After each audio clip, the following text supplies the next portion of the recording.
Hello guys, welcome back to my channel. My name is Paridhi और आज के video में हम लोग स्टार्ट करने वाले हैं part 3 of NCERT class 6 science chapter 1 the wonderful world of science.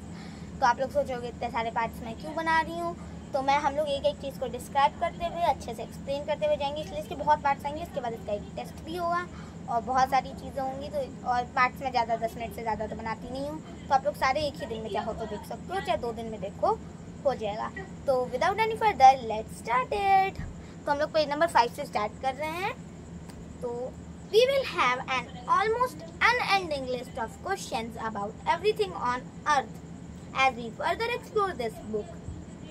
देखो हमारे पास में लिखा हुआ है we will have an almost unending list of questions, यानी कि हमारे पास जो है unending list है, almost unending list है questions की about everything on earth। और वो किसके बारे में? अर्थ में हर चीज़ के बारे में। As we further explore this book, अगर हम और इस बुक को एक्सप्लोर करते जाएंगे, but why limit our questions to the earth alone? पर क्यों सिर्फ क्वेश्चंस हमारे अर्थ पे ही बनते हैं? We can ask question on things beyond the sun, the moon and the millions of stars that shine in the sky. तो हम लोग क्वेश्चन मतलब we can ask question, हम लोग उस पर भी तो क्वेश्चन पूछ सकते हैं, सन पे क्वेश्चन पूछ सकते हैं, मून पे क्वेश्चन पूछ सकते हैं और मिलियन स्टार पे क्वेश्चन पूछ सकते हैं जो हमारे स्काई में चमकते हैं। ओके, और एक क्वेश्चन हम यहाँ पे खुद बन गया, स्टार्स क्यों चमकते हैं? इसका हम किसी ना किसी वीडियो में बनाएंगे, इन शॉर्ट या चाहे लॉन्ग वीडियो में, आप वहाँ से देख लेना। Okay, whether you are learning about the structure of leaf, discovering how things move और separating the skin of peanut seed. तो मतलब आप लर्न करते हो, समझते हो ना, आपने समझा होगा स्ट्रक्चर, लीफ का स्ट्रक्चर आपने समझा होगा। और क्या समझा, क्या लिखा हुआ है इसमें? वैसे तो हमने कई चीज़ समझी हैं, बट इसमें जो लिखा है मैं उसको आपको समझाती हूँ। डिस्कवरिंग हाउ थिंग्स मूव, आपने समझा होगा कि चीज़ें कैसे मूव करती हैं। और separate the skin of peanut seed, कभी आपने पीनट सीड का स्किन ऐसे किया होगा, पीनट सीड मतलब यानी कि बादाम का ऐसे वो निकाला होगा ना, छिलका पील किया होगा ना बादाम को। We hope each chapter of this book will ignite your spirit of inquiry. We hope यानी कि हम आशा रखते हैं कि इस बुक का एक एक चैप्टर आपकी जिज्ञासा बढ़ाए, साइंस को जानने का, चीज़ों को जानने का, वर्ल्ड को समझने का और जिज्ञासा बढ़ाए। And hopefully you will have lots of question on your mind, और आशा पूर्वक आपके पास बहुत सारे क्वेश्चन है आपके माइंड में, आपके दिमाग में। Even though you may have not realised you have already been finding answer to many of your question. उसके साथ साथ तुम्हें तो ये भी नहीं अभी तक रियलाइज हुआ होगा कि तुम्हें बहुत से क्वेश्चन का आंसर मिल गया, आपके बहुत क्वेश्चन का। Suppose your pen stop writing, what would you do? सोचो कि आपकी पेन जो है आप लिखते लिखते आपकी रुक गई, और जब आप गुस्से में हो या बहुत ज़्यादा लिखना हो तब लिखते लिखते अरे यार ये पेन क्यों रुक गई, हिलाने लगोगे उसको। और फिर आप why did my pen stop writing, फिर आप अपने आप से पूछोगे मेरी पेन क्यों रुक गई यार। You might guess the ink finish, तुम सोचोगे शायद से जो इंक है वो फिनिश हो गई है। You would then test this guess by opening the pen and checking the ink refill. फिर आप पेन को खोलोगे और फिर देखोगे रिफिल खत्म हुई है या नहीं, और देखोगे कि आपने जो सोचा वो सही है कि गलत। ओके, इतना समझ आया? नहीं आया तो पीछे मैप कर लो और देखो फिर से। You would then test this guess by opening the pen and checking the ink refill. इतना तो हो गया। If it is empty, you would know that your guess was correct. और अगर वो खाली होती है तो आप सोच लो कि आपने सही सोचा था, इंक खत्म हो चुकी है। Now what would you do? You would make another guess perhaps. अगर इंक फिनिश नहीं होती हो तो क्या करोगे तुम एक और गेस करोगे कि शायद से जो इंक है वो आपकी सूख गई है, ड्राई हो गई है। To test if this guess is correct or not, you will try something else. और इसको टेस्ट करने के लिए कि आपने सही सोचा है कि गलत, आप कुछ और ट्राई करोगे। Okay, this is exactly how science works. ये एग्जैक्टली है कि साइंस कैसे काम करता है। The way you try to find out why your pen stopped writing is an example of this scientific method. और देखो जब आप ट्राई करते हो कि जैसे आपका पेन क्यों रुक गया, तो ये एक एग्जाम्पल है साइंटिफिक मेथड का। तो ये तो एक्टिविटी है, इसको तो करना नहीं है। तो लेट्स आगे बढ़ते हैं, पेज नंबर 6 पे जाते हैं। Scientist are people who follow the scientific method to solve problem or to discover new things. Scientist वो पीपल होते हैं जो साइंटिफिक मेथड और को मतलब यूज़ करते हैं प्रॉब्लम को सॉल्व करने के लिए और डिस्कवर न्यू थिंग यानी कि नई चीज़ों को खोजने के लिए। Solve okay, but anyone who follow the scientific method is working like a scientist. जो साइंटिफिक मेथड का यूज़ करता है वो भी साइंटिस्ट होता है। लाइक फॉर एग्जांपल, आपने जो है अभी हमने लास्ट एग्जांपल में ही देखा था, पेन जो है, पेन की इंक खत्म हो गई थी, अब आपने पेन की इंक चेक की, अब वो खाली थी, तो आप समझ गए हाँ। तो ये छोटा सा काम भी साइंटिस्ट ही करते हैं, साइंटिफिक मेथड में ही आता है, और आप इसलिए साइंटिस्ट हो। अगर आप बहुत सी ऐसी चीज़ें करते हो और आप करते भी हो गए, आपको पता नहीं बट आप करते हो गए। Someone cooking food may be wondering why the dal has spilled out of the cooker. Was there too much water?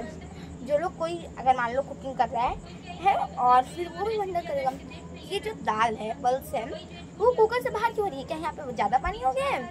मान लो आपकी मम्मी कुकिंग कर रही है, अब दाल जो है कुकर से बाहर आ रही है, गिर रही है, तो आपको वो आपकी मम्मी को ये लगेगा ना कि वाटर जो है ज़्यादा हो गया है दाल में।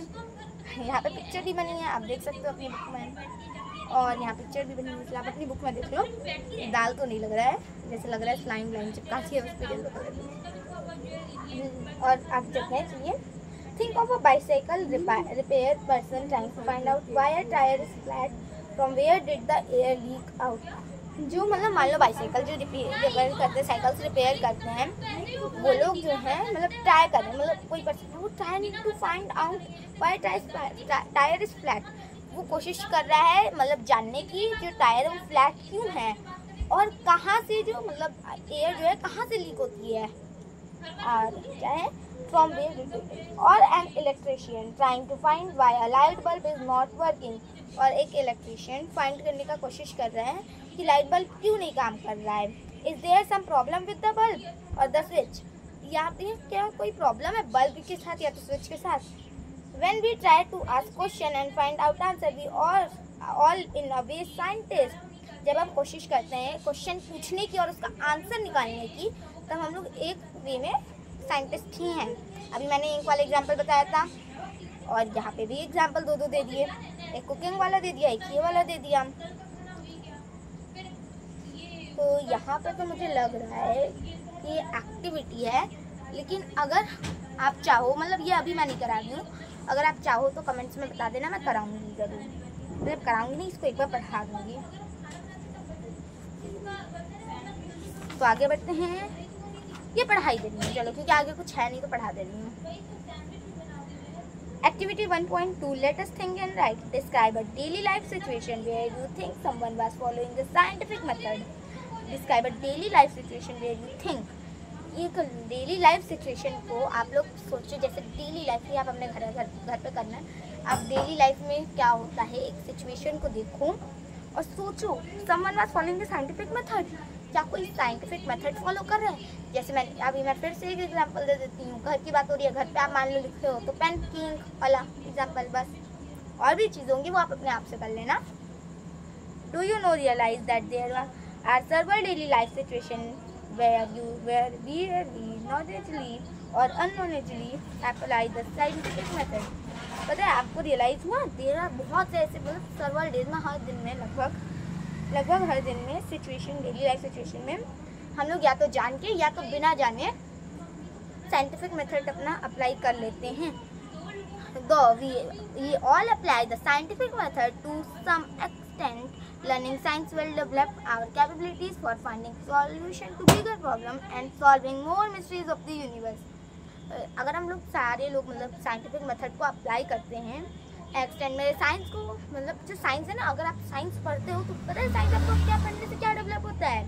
साइंस आपका कैपेसिटी यानी कि कैपेबिलिटी जो है वो करता है, मतलब आपको और ज़्यादा कैपेसिटी देता है, आपकी कैपेबिलिटी बढ़ाता है बड़े बड़े प्रॉब्लम्स का सल्यूशन निकालने में। तो क्या था, हाँ, and solving more mystery of the universe. और यूनिवर्स की बहुत सारी मिस्ट्री सॉल्व करने में, जैसा मैंने पहले भी बोला था कि एक और यूनिवर्स की मिस्ट्री है ये कि स्टार क्यों शाइन करते हैं, तो ये मैं चीज़ बताऊंगी। और ये मतलब ये चैप्टर खत्म हो जाएगा, टेस्ट हो जाएगा, देन मैं बताऊंगी। ओके, तो आगे चलते हैं। And to be able to learn and absorb your surrounding science well the first ना, and to be able to learn science well, the first and foremost thing is to be curious and observe your surroundings neatly। तो और अगर आपको able बनना है यानी कि आपको लायक बनना है उसको साइंस को पढ़ने के लिए, तो सबसे अच्छे से पढ़ने के लिए, पढ़ तो आप अभी भी रहे हो, अच्छे से पढ़ने के लिए the first and foremost thing is to be curious and observe your surrounding in live. सबसे ज़्यादा और सबसे ज़रूरी इम्पॉर्टेंट चीज़ जो है वो है क्यूरियस यानी कि जिज्ञासा, और ऑब्जर्व यानी कि आप अपने सराउंडिंग्स को समझने का लिए और अच्छे से। And when we are curious we start posing question asking how and why. और जब हम जिज्ञासा में होते हैं ना, हमको लगता है एक्साइटमेंट में होते हैं, वी स्टार्ट पोजिंग क्वेश्चन, हम लोग क्वेश्चन पूछना स्टार्ट करते हैं, पूछते हैं हाउ एंड व्हाई यानी कि क्यों, कैसे। Just remember, the world is full of things we do not know, things that are waiting to be explored.